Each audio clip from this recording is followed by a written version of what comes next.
کہ ایک آدمی مجھ سے کہا کہ یہ جو آپ لوگ شرک کرتے ہیں وہ کون سا شرک ہے کہ اذان سے پہلے پڑھتے ہو الصلاۃ والسلام علیکا یا رسول اللہ، السلام علیکا یا رسول، یہ پڑھتے ہو کہ نہیں؟ ہاں میں پڑھتے ہیں. بس سنی سارے ہی پڑھتے، ایک میں ہی پڑھتا ہوں گے، سارے ہی پڑھتے. اس کا جواز کیا ہے؟ کہاں لکھا ہوا ہے کہ اذان سے پہلے پڑھو؟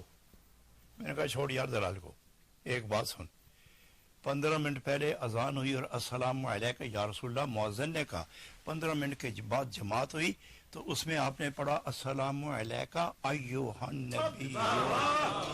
یہ مجھے سمجھا کہ 15 منٹ پہلے ناجائز کیوں تھا اور 15 منٹ کے بعد جائز کیوں تھا.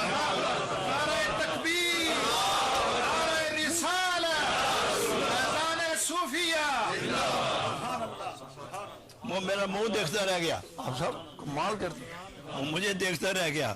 میں نے کہا پڑھو نا، ادھر تو کچھ نہیں لکھا ہوا، پڑھو اپنے دل توڑ. آپ کے دل پہ نہیں لکھا ہوا؟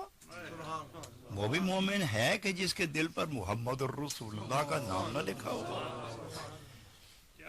ہے کوئی فتاوی ایسا کہ جو 15 منٹ کے وقفے کے اندر 2 مسئلے لکھے ہوئے ہو؟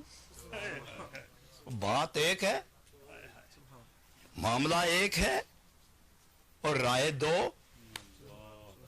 اور پھر نماز کے علاوہ جس میں کوئی پابندی نہیں، اور نماز جو اللہ کی عبادت ہے، اس بندگی عین بندگی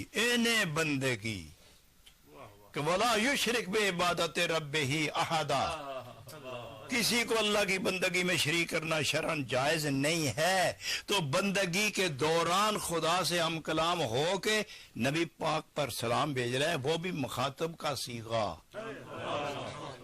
اگر نماز میں عین بندگی میں سلام کرنا جائز ہے تو 10 منٹ پہلے ناجائز کیوں ہے؟